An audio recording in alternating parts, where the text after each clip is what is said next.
Caríssimos alunos e alunas, tudo bem com vocês? Eu espero que sim. Eu sou o professor Ney Araújo, professor da Rede Pública de Ensino. Estou iniciando neste exato momento uma videoaula a todos vocês do componente curricular Sociologia.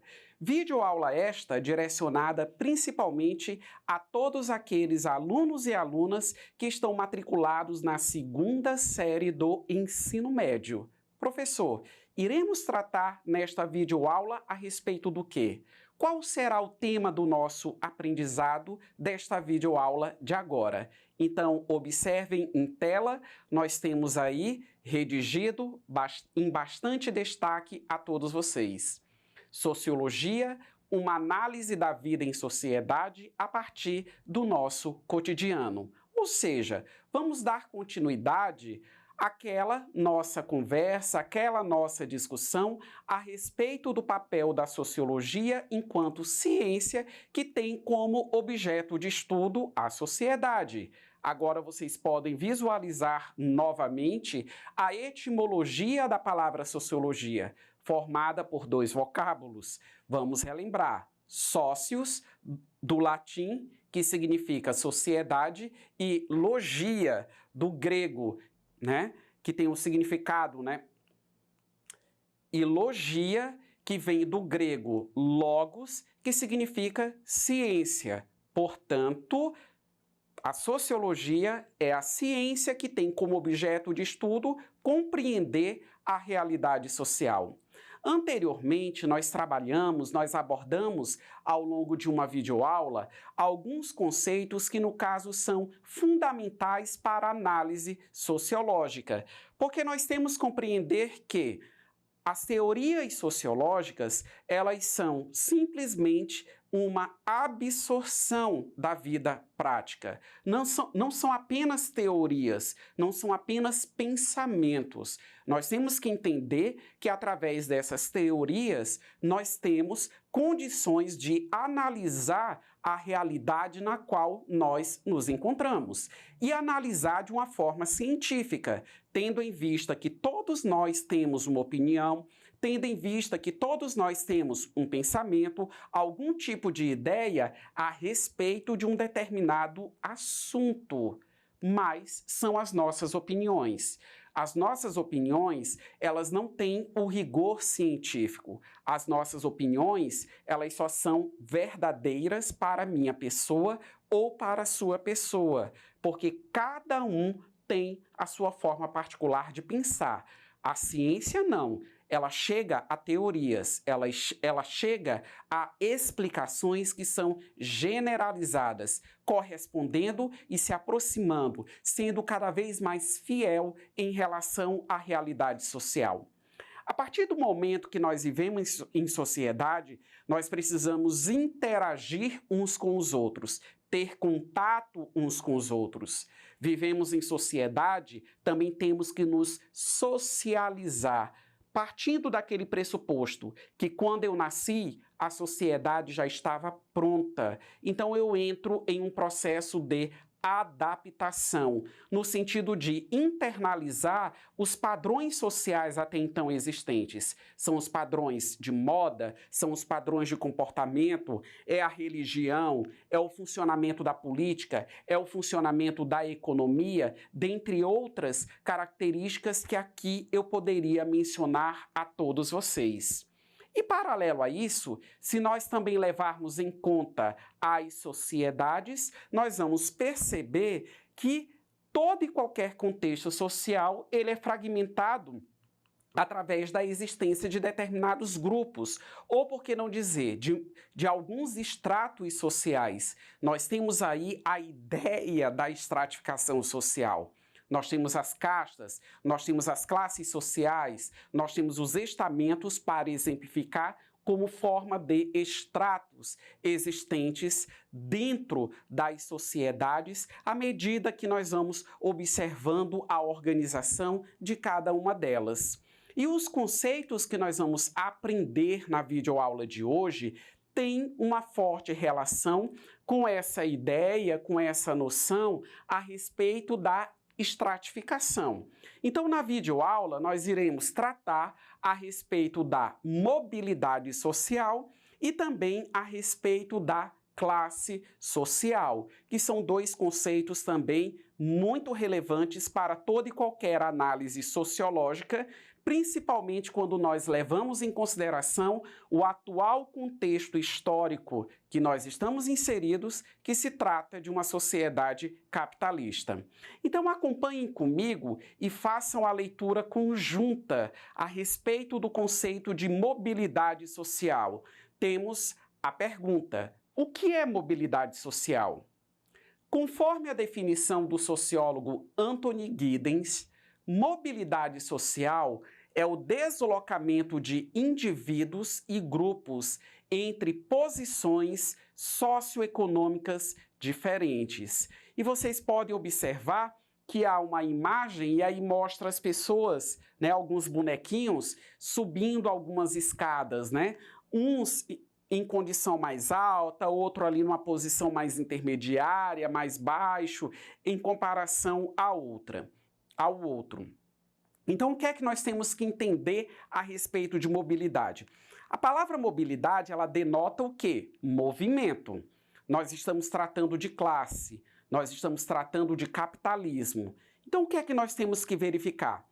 No modo de produção capitalista, é possível, ou seja, isso é pregado a todos nós, a possibilidade do indivíduo pertencer a uma determinada classe social e ele movimentar-se para uma outra classe social. Um exemplo bem simples.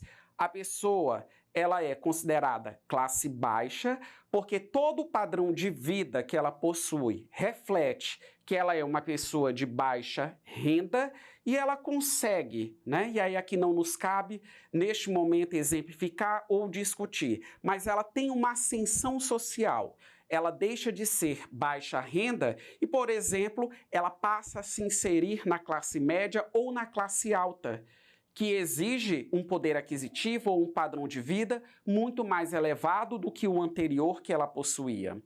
O mesmo processo também ocorre.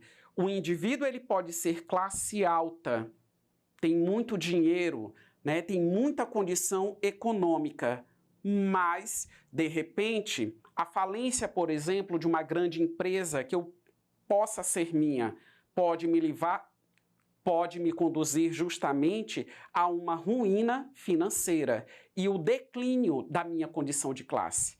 Então, percebam, mobilidade social indica esse trânsito, você deixar de pertencer a uma classe social e passar a pertencer a uma outra classe social.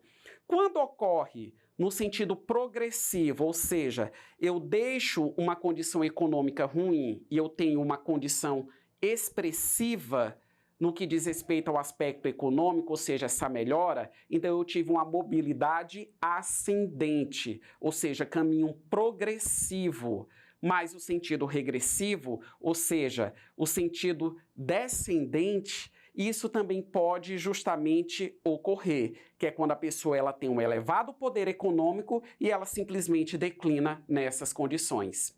Vocês puderam perceber, através desta explicação de mobilidade social, que ela está associado ao nosso outro conceito, que é o conceito de classe social. Então vamos fazer a leitura deste conceito, convido você a acompanhar e fazer também essa leitura de casa, visualizando ele em tela. Classe social é um grupo dentro de uma sociedade que se diferencia de outros em decorrência de características econômicas, políticas ou culturais.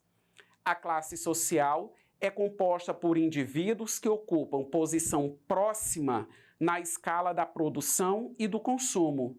Por isso, têm em comum um padrão de vida, hábitos culturais, poder de influência, mentalidade e interesses. Então, observem o seguinte, vamos analisar. O que é que faz com que você pertença a uma classe social e não a outra classe social? Sabemos que existem nomenclaturas diferenciadas para nos referirmos a essas classes. Rico, pobre, classe alta, classe média, classe baixa, classe A, classe B, classe C, classe D, classe E. Levando em consideração a literatura sociológica propriamente dita, também tratamos de burguesia e proletariado. As expressões elas são variadas, mas todas elas estão se reportando à classe, independente da nomenclatura que nós possamos estar utilizando. O pertencimento a uma classe social depende das condições econômicas que as pessoas elas possuem. Se eu tenho um poder aquisitivo considerável, eu pertenço a uma classe social. Se o meu poder aquisitivo ele é baixo, eu vou pertencer a uma outra classe social. O poder econômico, ele determina as nossas condições de vida. Temos que ter essa noção e precisamos ter de uma forma clara justamente esta ideia. Com base nas considerações que eu acabei de apresentar a vocês, chegou o momento do nosso exercitando. Baseado nas explicações, vamos analisar o enunciado da questão e as 4 possibilidades de resposta. Acompanhem comigo. Entre os fatores que influenciam a mobilidade social estão, ou seja, o crescimento da pessoa, a mudança de status social da pessoa, no sentido progressivo. Alternativa A vontade de trabalhar, a preguiça e o nível educacional. Alternativa B, o nível econômico familiar, o nível educacional familiar e as políticas que asseguram igual acesso aos meios de formação educacional. Alternativa C, a comodidade, o nível educacional e a vontade de trabalhar. Alternativa D, o nível econômico familiar, a comodidade e as políticas que asseguram igual acesso aos meios de formação educacional. Vamos verificar qual a alternativa correta? A alternativa correta está na letra B, conforme vocês podem observar no destaque que está em azul. O nível econômico familiar, o nível educacional familiar e as políticas que asseguram igual acesso aos meios de formação educacional influenciam essa mobilidade social, ou seja, o contexto em que o indivíduo ele está inserido, ele é determinante. Uma família que é potencialmente educada no que diz respeito à educação formal, ela tem uma potencialidade de incentivar os seus filhos e filhas a também a caminhar por esse mesmo sentido, a buscar uma boa formação educacional e buscar as condições oferecidas justamente pelas políticas públicas para o desenvolvimento de competências, habilidades e para que isso também possa se refletir no futuro em boas oportunidades no mercado de trabalho. Caríssimos alunos e alunas, eu agradeço o fato de você ter acompanhado esta videoaula. E como eu sempre recomendo a todos vocês, não deixe de acessar a plataforma eduque.ac. Um forte abraço a todos.